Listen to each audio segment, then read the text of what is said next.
इस जानकारी के सफर में स्वागत है। आज हम भारत की एक सबसे पुरानी और शायद सबसे रहस्यमयी शहरी सभ्यता सिंधु घाटी सभ्यता की दुनिया में उतर रहे हैं। हाँ, और इसके बारे में सवाल तो बहुत उठते हैं मन में। बिल्कुल। तो आज हम उन्हीं कुछ सवालों के जवाब ढूंढने की कोशिश करेंगे। हमारे पास जानकारियों का एक दिलचस्प स्रोत है, सिंधु घाटी सभ्यता 100 प्रश्नोत्तर नाम का दस्तावेज। हम इसी के अंशों को आधार बनाकर बात करेंगे। जी, और ये स्रोत सवाल जवाब के तरीके से, मतलब एक Q&A फॉर्मेट में इस सभ्यता की कई जरूरी बातें बताता है, खोज से लेकर शहर, जीवन, कला, सब कुछ। हाँ, तो ये समझने में आसान रहेगा। हमारा मकसद है इन तथ्यों को खंगालना और देखना कि क्या खास, क्या हैरत अंगेज जानकारी निकल कर आती है। और ये भी समझना कि आज से हजारों साल पहले की ये सभ्यता अपने समय से कितनी आगे थी। और क्यों इसके कुछ रहस्य आज तक सुलझे नहीं है। तो चलिए शुरू करते हैं ये पड़ताल। अच्छा, तो सबसे पहले बिल्कुल बेसिक से शुरू करते हैं। इस सभ्यता के दो सबसे मशहूर शहर हड़प्पा और मोहनजोदाड़ो, इनकी खोज कब और किसने की? शायद हड़प्पा पहले मिला था। हाँ, आपने सही पकड़ा।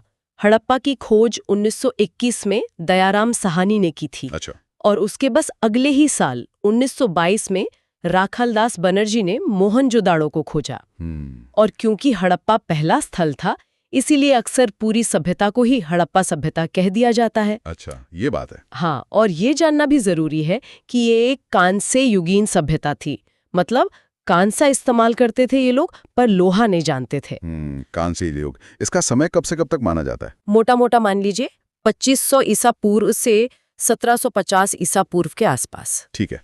मोहनजोदाड़ो का एक नाम मृतकों का टीला भी है। ये सुनने में ही थोड़ा अजीब और रहस्यमय लगता है। रात में वो अपनी गोदी, मतलब डॉकयार्ड, बंदरगाह के लिए मशहूर था। यानी समुद्री व्यापार होता होगा वहां से। बिल्कुल।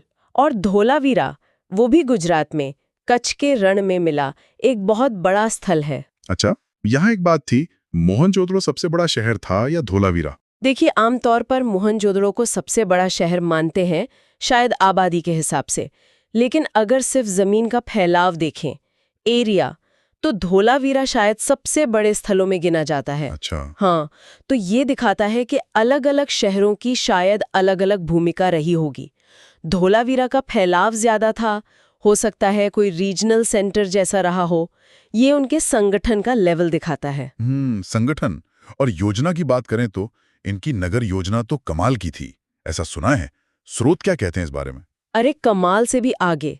स्रोत बताते हैं कि शहर ग्रिड पैटर्न पर बसे थे। ग्रिड पैटर्न मतलब सड़कें एकदम सीधी और एक दूसरे को समकोण पर, यानी 90 डिग्री के एंगल पर काटती थीं, बिल्कुल चेस बोर्ड जैसा। अरे वाह, ये तो आज के प्लान्ड शहरों जैसा हो गया। बिल्कुल। उस जमाने के हिसाब से तो ये असाधारण था। दुनिया में और कहीं ऐसा कम ही मिलता है उस समय। हाँ। खासकर मोहनजोदाड़ो में ये प्लानिंग बहुत साफ दिखती है। और सुनिए, घरों के अंदर पर्सनल बाथरूम और टॉयलेट तक थे। क्या बात कर रही हैं? उस जमाने में? हाँ जी। और पानी की निकासी का सिस्टम तो गजब का था। ढकी हुई नालियां थीं जो घरों का गंदा पानी शहर से बाहर ले जाती थीं। ढकी हुई नालियां? मतलब साफ सफाई का कितना ध्यान रखते थे वो लोग? इसीलिए तो कुछ लोग मजाक में कहते हैं कि ये प्राचीन दुनिया का मॉडर्न शहर था। सही कहा। इसका मतलब इंजीनियरिंग तो थी, पर कोई सिस्टम भी रहा होगा जो ये सब मैनेज करता होगा, नगर पालिका जैसा कुछ। अंदाजा तो यही है। बिना किसी केंद्रीय व्यवस्था के इतना सब कुछ मेंटेन करना मुश्किल होता। अच्छा, धौलावीरा की बात कर रहे थे हम। वो कहते हैं 3 हिस्सों में बटा था। हाँ, ये मैंने भी पढ़ा है। इसका क्या मतलब हो सकता है? देखिए, ज्यादातर सिंधु शहर 2 हिस्सों में होते हैं। एक ऊंचा किला या गढ़ वाला एरिया जिसे सिटाडेल कहते हैं, और एक नीचे का रिहायशी इलाका। पर धौलावीरा में इन दोनों के बीच एक तीसरा मिडिल टाउन भी मिला है। अच्छा। हाँ, तो कुछ एक्सपर्ट्स मानते हैं कि ये शायद समाज के बंटवारे को दिखाता हो, जैसे रूलिंग क्लास गढ़ में, फिर जरूरी लोग या व्यापारी बीच वाले शहर में, और आम लोग निचले शहर में। ये तो बस एक थ्योरी है। हाँ, अनुमान ही है, पर ये शहर की कॉम्प्लेक्सिटी दिखाता है। और हाँ, धौलावीरा अपने वाटर मैनेजमेंट के लिए भी फेमस है। बड़े बड़े तालाब, टैंक, पानी लाने के लिए नहरें, रेगिस्तान जैसे इलाके में पानी बचाने की अद्भुत तकनीक थी वो। मतलब अच्छा, कुछ बड़ी बिल्डिंग्स का भी जिक्र आता है। मोहनजोदड़ो का विशाल स्नानागार या ग्रेट बाथ, ये क्या था? कोई स्विमिंग पूल? स्विमिंग पूल जैसा तो दिखता है, पर शायद उसका इस्तेमाल किसी धार्मिक काम या रस्म वाले स्नान के लिए होता था। धार्मिक। हाँ, ज्यादातर विद्वान यही मानते हैं। उसकी बनावट, पक्की ईंटें, पानी लीक न हो, इसके लिए बिटुमिन का इस्तेमाल, सीढ़ियां, ये सब किसी खास मकसद की तरफ इशारा करते हैं। और विशाल अन्नागार या ग्रेट ग्रीनरी, वो हड़प्पा में भी मिला ना? जी हाँ, दोनों जगह। और मोहनजोदड़ का अन्नागार तो शायद वहाँ की सबसे बड़ी बिल्डिंग थी। तो ये क्या थे, गोदाम? हाँ, बड़े अनाज के गोदाम। इनका मिलना ये दिखाता है कि खेती से जरूरत से ज्यादा अनाज पैदा होता था, मतलब सरप्लस था। अच्छा। और इस फालतू अनाज को शायद टैक्स के तौर पर जमा करके रखा जाता था और फिर शहर का एडमिनिस्ट्रेशन उसे कंट्रोल करता होगा। ये एक ऑर्गेनाइज्ड इकोनॉमी और एडमिनिस्ट्रेशन का सबूत है। कालीबंगन में भी कुछ मिला था ना, आग जैसा कुछ? हाँ, कालीबंगन में अग्निकुंड मिले हैं, कतार में बने हुए। ये भी शायद किसी सार्वजनिक या धार्मिक पूजा पाठ से जुड़े हो सकते हैं। तो मतलब शहर बड़े प्लांट थे, साफ सुथरे थे, पानी का इंतजाम था, अनाज रखने की जगह थी। अब सवाल यह है कि इन शहरों के लोग करते क्या थे, रोजी रोटी कैसे चलती थी? स्रोत बताते हैं कि दो मुख्य चीजें थीं, खेती और व्यापार। खेती क्या उगाते थे? मेन फसलें थीं गेहूं और जौ। इनके दाने हड़प्पा मोहनजोदाड़ो से मिले हैं। लोथल और रंगपुर जैसी जगहों से चावल के भी सबूत हैं, पर शायद वो उतना कॉमन नहीं था जितना गेहूं जौ। और कपास, ये उनकी बहुत बड़ी देन है। जैसा आपने कहा, दुनिया में कॉटन का सबसे पुराना इस्तेमाल यही मिलता है। हाँ, ये तो कमाल की बात है। मतलब सूती कपड़े पहनते थे। बिल्कुल। अच्छा, एक मजेदार बात, स्रोत बताते हैं गन्ने का कोई सबूत नहीं मिला है। गन्ना नहीं था तो मीठे के लिए शायद शहद या फल इस्तेमाल करते होंगे। अच्छा। और धातुएं? आपने शुरू में कहा कांस्य युग था। हाँ, वो तांबा और टिन मिलाकर कांसा बनाना जानते थे। कांसे के औजार, बर्तन, हथियार खूब मिले हैं। तांबा कहाँ से आता था? शायद राजस्थान की खेतड़ी खानों से। सोना और चांदी के गहने भी मिले हैं, पर लोहा नहीं था उनके पास। लोहा नहीं था? नहीं, आयरन एज भारत में काफी बाद में, करीब 1000 ईसा पूर्व के आसपास शुरू हुआ। ये एक टेक्निकल लिमिटेशन थी उनकी। और व्यापार? लोथल के डॉकयार्ड की बात हुई थी, तो व्यापार तो होता ही होगा, सिर्फ आपस में या बाहर भी? अरे, उनका ट्रेड नेटवर्क तो बहुत फैला हुआ था। अंदर तो करते ही थे, राजस्थान से तांबा, कर्नाटक से सोना, गुजरात से कीमती पत्थर वगैरह। पर सबसे रोमांचक है उनका इंटरनेशनल ट्रेड, खासकर मेसोपोटामिया यानी आज के इराक के साथ। सच में? मेसोपोटामिया से? हाँ, मेसोपोटामिया के पुराने शहर है ना, ऊर, किश, वहां से सिंधु घाटी की बनी हुई मोहरें मिली हैं। अरे वाह! और मेसोपोटामिया के टेक्स्ट में मेलूहा नाम की एक जगह का जिक्र है जिससे उनका व्यापार होता था। ज्यादातर विद्वान मानते हैं कि मेलूहा सिंधु घाटी का ही नाम था। कमाल है, ये व्यापार समुद्री रास्ते से होता होगा? हाँ, लगता तो यही है। लोथल जैसे बंदरगाह इसी काम आते होंगे। पर एक बात ध्यान देने वाली है, उनके पास सिक्के नहीं थे, मेटल कॉइन्स। सिक्के नहीं थे? तो व्यापार कैसे? शायद बार्टर सिस्टम से, मतलब चीज के बदले चीज, या फिर मोहरों से पहचान लगाकर सामान का लेन देन होता होगा। बिना सिक्कों के इतना बड़ा ट्रेड नेटवर्क, ये तो उनकी आपसी समझ और सिस्टम पर भरोसे को दिखाता है। बिल्कुल। चलिए अब थोड़ा कला, संस्कृति और उनकी मान्यताओं पर आते हैं। यहाँ भी तो कुछ बहुत फेमस चीजें मिली हैं। हाँ, कला में तो सबसे जानी मानी शायद वो मोहनजोदड़ो से मिली कांसे की नर्तकी की मूर्ति है। छोटी सी है, पर उसका पोज, उसका कॉन्फिडेंस गजब का है। हाँ, वो तो देखिए मैंने तस्वीरों में। फिर एक पत्थर की मूर्ति है जिसे प्रीस्ट किंग या पुरोहित राजा कहते हैं, हालांकि ये नाम बस अंदाजा है। और मोहरें, उन पर बनी तस्वीरें भी तो कला ही हैं, खासकर वो पशुपति वाली मोहर जिस पर एक योगी जैसे बैठे देवता हैं, 3 सिर वाले, सींग वाले। कई लोगों ने शिव का पुराना रूप मानते हैं। हाँ, पशुपति सील तो बहुत फेमस है। अच्छा, मिट्टी की चीजें भी मिली हैं, खिलौने वगैरह? बहुत सारी। हड़प्पा से बैलगाड़ी का मिट्टी का खिलौना मिला है, पहिए वाले जानवर, सीटियां, इनसे उनकी रोजमर्रा की जिंदगी का अंदाजा लगता है। और हाँ, बड़ी संख्या में मिट्टी की बनी मातृ देवी की मूर्तियां मिली हैं, हड़प्पा, मोहनजोदाड़ो, दोनों जगह। मातृ देवी मतलब देवी की पूजा होती थी? लगता तो यही है। मातृ देवी या उर्वरता की देवी की पूजा शायद बहुत पॉपुलर थी। खेती वाले समाज के लिए नेचुरल भी है। सही बात। तो धार्मिक मान्यताओं में मातृ देवी और पशुपति हो गए, और कुछ? पीपल के पेड़ की पूजा का भी जिक्र आता है। हाँ, मोहरों पर पीपल की पत्तियां बनी मिली हैं, लगता है वो इसे पवित्र मानते थे, जैसे आज भी मानते हैं। और कुबड़ वाला बैल या सांड वो भी मोहरों पर खूब बना है, उसकी भी पूजा का अनुमान है। लेकिन स्रोत ये भी कहते हैं कि इंद्र या विष्णु जैसे देवताओं की पूजा का सबूत नहीं है। हाँ, ये गौर करने वाली बात है। वैदिक काल के जो मुख्य देवता थे, इंद्र, वरुण, अग्नि, विष्णु, उनका कोई साफ सबूत सिंधु घाटी से नहीं मिलता। और मंदिर या राजा का महल? यही तो सबसे हैरान करने वाली बात है।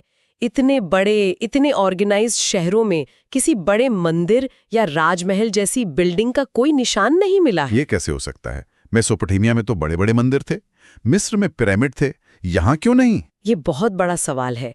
शायद उनका धर्म ज्यादा पर्सनल या घरों तक सीमित रहा होगा, या फिर पूजा पाठ खुले में नदियों के किनारे या उस ग्रेट बार्ट जैसी जगह पर होता होगा।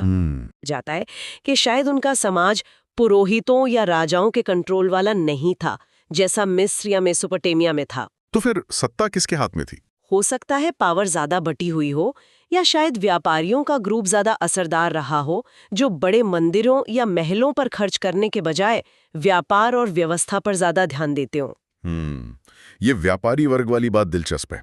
अच्छा, रोपड़ में कुछ मिला था इंसान के साथ कुत्ते को दफनाने का? हाँ, रोपड़ में कब्र मिली है जिसमें इंसान के साथ कुत्ते को भी दफनाया गया है। ये किसी खास लोकल रिवाज या शायद मौत के बाद की जिंदगी के बारे में उनके किसी विश्वास की तरफ इशारा करता है। अब आते हैं उन मोहरों पर जिनका जिक्र बार बार हो रहा है। ये तो सिंधु घाटी की पहचान ही बन गई हैं। ये थीं क्या असल में, और बनती किस चीज से थी? ये सील्स मतलब मोहरे छोटी चपटी चीजें होती थीं, ज्यादातर चौकोर, और बनती थी स्टीयरटाइट नाम के एक नरम पत्थर से, जिसे सेलखड़ी भी कहते हैं। सेलखड़ी? हाँ, उसे तराशना आसान होता है, फिर उसे पका देते थे तो वो सख्त हो जाती थी। सबसे ज्यादा मोहरें मोहनजोदाड़ो से मिली हैं, कुछ तांबे या मिट्टी की भी हैं। और इन पर बना क्या होता था? अक्सर जानवरों की तस्वीरें। सबसे कॉमन है एक सींग वाला जानवर जिसे यूनिकॉर्न कहते हैं। यूनिकॉर्न? हाँ, पर वो शायद काल्पनिक था। इसके अलावा बैल, हाथी, गेंडा, बाघ ये सब भी बने हैं, और ऊपर की तरफ कुछ लिखा होता था, वही रहस्यमयी सिंधु लिपि में। अच्छा, इनका इस्तेमाल क्या था? सिर्फ देखने के लिए? नहीं, इनका इस्तेमाल ज्यादातर व्यापार और एडमिनिस्ट्रेशन में होता था।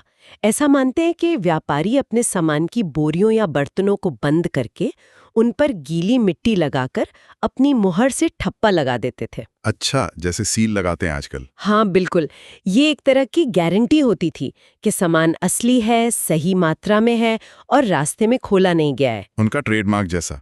कुछ लोग शायद ताबीज की तरह भी पहनते होंगे। और वो लिपि जो इन मोहरों पर लिखी है, वो अब तक पढ़ी क्यों नहीं जा सकी? ये तो बहुत बड़ी पहेली है। सही कहा, ये सिंधु सभ्यता का सबसे बड़ा रहस्य है। ये एक पिक्टोग्राफिक लिपि है, मतलब इसमें आवाजों के बजाय चीजों या आइडियाज के चित्र बने हैं। अच्छा। करीब 400 खास निशान पहचाने गए हैं। और इसे लिखते कैसे थे? ज्यादातर दाएं से बाएं। दाएं से बाएं? हाँ, उर्दू की तरह? पर कुछ जगहों पर बाएं से दाएं या एक लाइन दाएं से बाएं, अगली बाएं से दाएं, ऐसे भी संकेत मिले हैं। तो मुश्किल क्या है पढ़ने में? मुश्किल ये है कि हमें कोई बाइलिंगुअल टेक्स्ट नहीं मिला है। जैसे मिस्र की लिपि पढ़ने में रोजेटा स्टोन से मदद मिली थी, जिस पर एक ही बात 3 लिपियों में लिखी थी। हाँ, सुना है उसके बारे में। यहाँ ऐसा कुछ नहीं मिला। और सिंधु लिपि के जो लेख मिले हैं वो बहुत छोटे छोटे हैं, ज्यादातर मोहरों पर बस चंद निशान। जब तक कोई लंबी लिखाई या कोई चाबी नहीं मिलती, इसे पढ़ना नामुमकिन सा है। सोचकर ही अजीब लगता है, अगर ये पढ़ ली जाएं तो न जाने कितने राज खुल जाएं। उनके समाज, धर्म, इतिहास के बारे में कितना कुछ पता चल सकता है। बिल्कुल, अभी तो हम सिर्फ खुदाई में मिली चीजों से ही अंदाजा लगा रहे हैं। खैर, कुछ और फटाफट वाले फैक्ट्स, अनोखी बातें जो स्रोतों से पता चलती हैं। जैसे मोहनजोदड़ो में 2 मंजिला मकान थे। हाँ, कुछ घरों के खंडरों में सीढ़ियों के निशान मिले हैं, तो लगता है 2 मंजिले मकान भी थे। कालीबंगन में हल से जुते हुए खेत का पहला सबूत मिला है, और वहां अग्निकुंडों की कतारें भी मिली थीं। हाँ, वो बताया था आपने। सुरकुटता, गुजरात में, वहां से घोड़े की रड्डियां मिलने का दावा है, पर सिंधु सभ्यता में घोड़े कितने जरूरी थे, इस पर एक्सपर्ट्स में अभी भी बहस है। कुछ मानते हैं घोड़ा ज्यादा कॉमन नहीं था। अच्छा। और पासा, डाइस जैसा खेल भी खेलते थे वो लोग। मोहनजोदड़ो से पासे मिले हैं। और ये शहर नदियों के किनारे थे ना? हाँ, ये बहुत जरूरी है। हड़प्पा रावी नदी के किनारे, मोहनजोदड़ो सिंधु नदी के किनारे और कालीबंगन घग्गर नदी के किनारे, जिसे अब सूखी हुई सरस्वती नदी मानते हैं। पानी जिंदगी और व्यापार दोनों के लिए जरूरी था। बिल्कुल। और फिर इतनी बड़ी, इतनी फैली हुई, इतनी एडवांस सभ्यता खत्म कैसे हो गई? 1750 ईसा पूर्व के आसपास इसका पतन क्यों हो गया? ये भी एक ऐसा सवाल है जिसका कोई एक सीधा जवाब नहीं है। पतन शायद अचानक नहीं हुआ, धीरे धीरे हुआ, और अलग अलग इलाकों में कारण भी शायद अलग अलग रहे हों। तो क्या थ्योरीज हैं? कई हैं। एक बड़ा कारण मानते हैं नेचुरल डिजास्टर, जैसे सिंधु और उसकी सहायक नदियों में भयंकर बाढ़ आ गई हो, या नदियों ने रास्ता बदल लिया हो जिससे पानी की कमी हो गई, खेती खत्म हो गई। ये तो हो सकता है। क्लाइमेट चेंज भी एक वजह हो सकती है। मॉनसून कमजोर पड़ गया हो, सूखा पड़ने लगा हो। हाँ। कुछ लोग बाहरी हमले या आर्यों जैसे नए लोगों के आने को भी जिम्मेदार मानते हैं, पर इसके सीधे सबूत बहुत कम है। अच्छा। ये भी हो सकता है कि अंदरूनी दिक्कतें आ गई हों, व्यापार में गिरावट आ गई हो, या उन्होंने अपने रिसोर्स जरूरत से ज्यादा इस्तेमाल कर लिए हों। सबसे ज्यादा चांस यही है कि इनमें से कई वजहों ने मिलकर इस महान सभ्यता को धीरे धीरे खत्म कर दिया। तो इस पूरी बातचीत से, इस पड़ताल से हम क्या समझ सकते हैं? हमने एक ऐसी सभ्यता की झलक देखी जो आज से 4-5 हजार साल पहले शहरों की प्लानिंग में, साफ सफाई में, नाप तौल के स्टैंडर्ड बनाने में, उनकी ईंटें और बाट एक ही साइज के होते थे, दूर तक व्यापार करने में, कला में अविश्वसनीय रूप से आगे थी। बिल्कुल। उनकी मोहरें, मूर्तियां, शहर की बनावट और सबसे बढ़कर वो अनबूझ लिपि, ये सब आज भी हमें हैरान करते हैं। तो इनकी सबसे बड़ी देन या विरासत क्या कहेंगे? मेरे ख्याल से उनके शहरी योजना और पब्लिक हेल्थ के बारे में उनकी सोच ये दिखाता है कि कैसे एक पुराने समाज ने मिलकर रहने के लिए बेहतरीन सिस्टम बनाए थे। उनका स्टैंडर्डाइजेशन, चाहे ईंट का साइज हो या बाट का वजन, ये दिखाता है कि कितने बड़े इलाके में उनका एडमिनिस्ट्रेशन और इकोनॉमी एक जैसी थी। हाँ। ये सभ्यता दिखाती है कि इंसान ने कितनी जल्दी कॉम्प्लेक्स सामाजिक और आर्थिक सिस्टम बनाना सीख लिया था। जो लोग कम समय में किसी टॉपिक को गहराई से समझना चाहते हैं, उनके लिए सिंधु सभ्यता मानव इतिहास का एक बहुत जरूरी चैप्टर है। इसमें संगठन, नयापन और रहस्य का एक अनोखा मिक्सचर है। और जैसा कि हमने बात की, यहाँ एक सवाल है जिस पर और सोचा जा सकता है। स्रोत बताते हैं कि समाज बहुत ऑर्गेनाइज था, प्लान शहर, स्टैंडर्ड चीजें, दूर तक व्यापार, लेकिन मिस्र या मेसोपोटामिया की तरह पावर के बड़े सिंबल जैसे मंदिर या महल यहाँ नहीं मिलते। हमने अंदाजा लगाया कि शायद व्यापारी वर्ग ज्यादा पावरफुल था। तो सवाल ये उठता है कि सिंधु घाटी के लोगों की प्राथमिकताएं क्या थीं? उनका सोशल स्ट्रक्चर कैसा था? वो कौन सा लीडरशिप मॉडल था जो बिना बड़े बड़े दिखावटी ढांचे बनाए भी इतने बड़े पैमाने पर यूनिफॉर्मिटी, कॉम्प्लेक्सिटी और सिस्टम बनाए रखने में कामयाब रहा? क्या ये दिखाता है कि ताकत हमेशा पिरामिडों और महलों से ही नहीं दिखती? ये सोचने वाली बात है। बिल्कुल। और यही सवाल सिंधु घाटी सभ्यता को सिर्फ अतीत का हिस्सा नहीं बल्कि आज भी हमारे लिए प्रासंगिक बना देता है।